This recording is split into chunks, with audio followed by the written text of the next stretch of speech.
This is a tutorial for how to use your My Econ Lab for ECO-202 macroeconomics.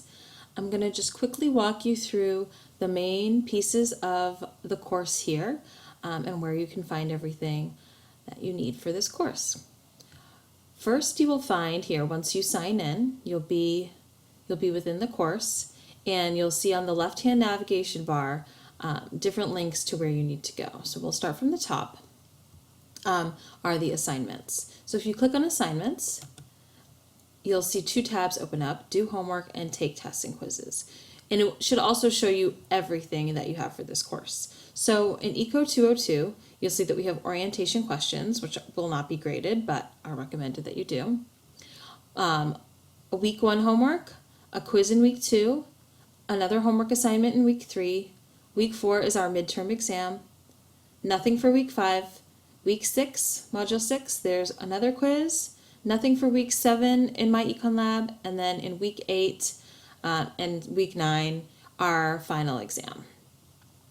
Now, you can go to just do homework, and it will just give you your homework assignments, and you can just go to take a quiz or test just to see the quizzes and tests.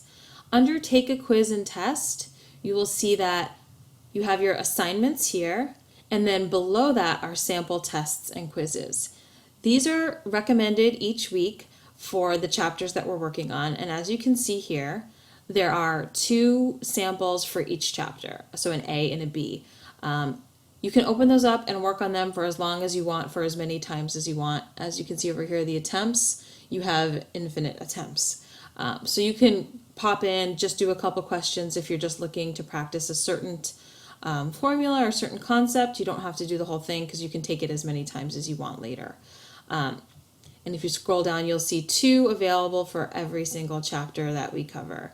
There's probably some extra chapters in here as well. Now, the next thing I want to show you is your study plan. The study plan is a collection of questions for you to practice, and it learns with you.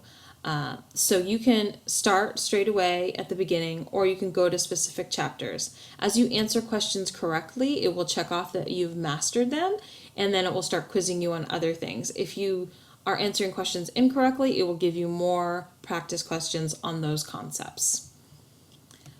So if you scroll down, you can see that there are collections of questions for each chapter. So if you were to pop open one, it would give you the list of the types of concepts that are studied here.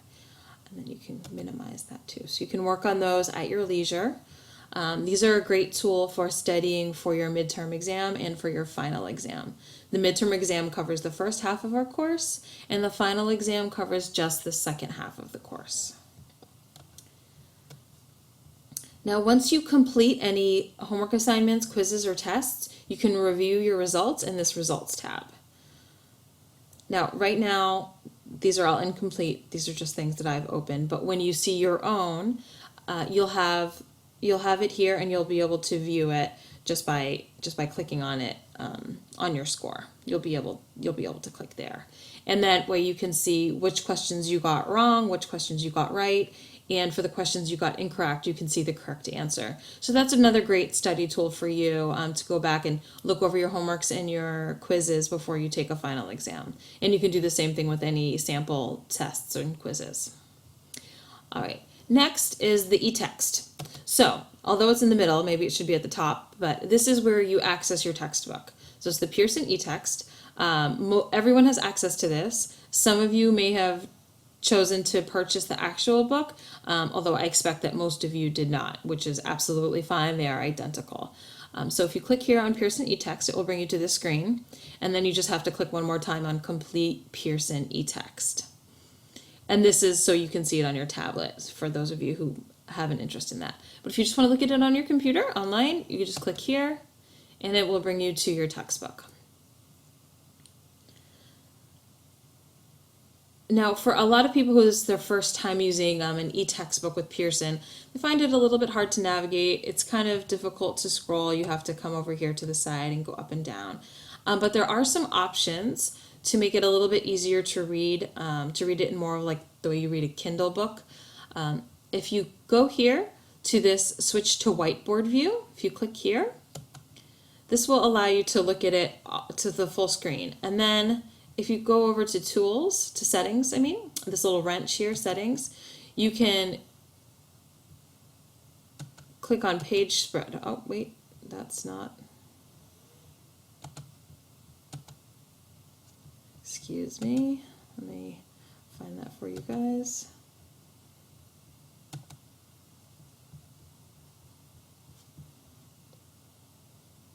All right, sorry about that mix-up.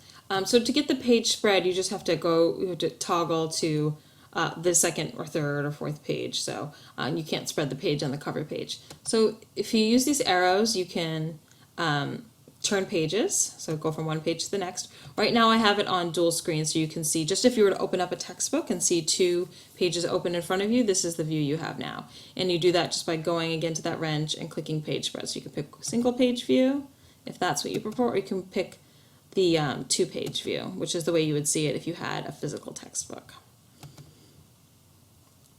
And then you just, again, you use these to switch pages.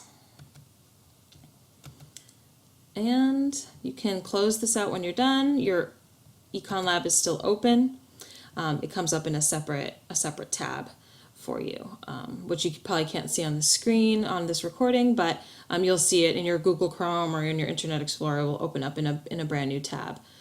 So you still have access to My Econ Lab at the same time. Then another tab is open, the textbook. This will be great for if you're doing a homework or a quiz. You can refer back to the textbook while you're doing your work. Lastly, I'm going to go through some of the resources that you have here. So the chapter resources are available here for every chapter that we cover, and then there's some extras for chapters that we won't be covering this term. But you can go to any chapter. Let's just start with chapter 1.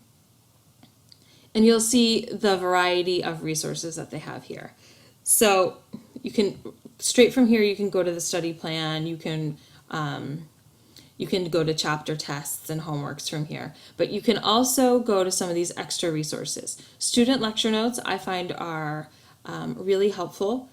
If you open it up, I'll show you an example of one. This is how you can download it. So it'll bring you to the screen, and then you just click on it once more. And it's a PDF that you can save on your computer and then print out. So on the left-hand side of this file, you'll see that there are the main takeaways as you work through the chapter. This is kind of like a Cliff's Notes of the chapter. And then here you can write your own notes. So this is great to have with you as you're reading through the chapter, making notes on specific points in the book, specific concepts, formulas, anything that you want to make notes of here. So I think this is a great combination of an overview of the concepts from each chapter and a way for you to write down what you need to help you remember. So you could save that to your computer just right here, and you can print it out as well. Another resource that they have available here, which I find is helpful for students who miss that face-to-face interaction that you get if you had a professor standing up at the chalkboard explaining some of these graphs. What Pearson has created are these animations. So for a lot of the figures in the textbook, there are animations available, so you can see what they would look like if they were being talked about and written live instead of just reading them in a textbook. So I'll show you an example here. So this will pop up, and you can just play the very short video. They're usually about 30 seconds. The slope of a line tells me something about the relationship between the x variable and the y variable. When a line has a positive slope... So that's an example of an animation, and they'll go through and they'll fill out this whole graph. So you'll see the step-by-step process that you wouldn't see when you just looked at the completed graph in your textbook. So check those out, especially if you are at a point in a chapter where you really are having a hard time understanding the graphs. Come over, find that chapter, and look at all the figures, and I think you'll find it very, very helpful.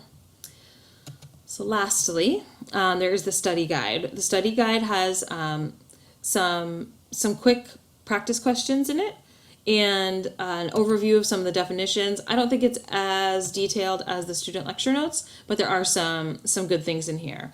Gives you the outline, learning objectives, and then, as I said, some practice questions.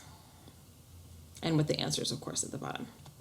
So again, you can, just like the lecture notes, you can save it to your computer and you can print it. So these are all of the pieces that you'll need to understand and know how to use to work your way through the assignments and study for your tests here in my Econ Lab. If you have any questions, please feel free to email me or whoever your professor is if another professor is sharing this with you. We're happy to help, and we want you to make the most of these resources available to you.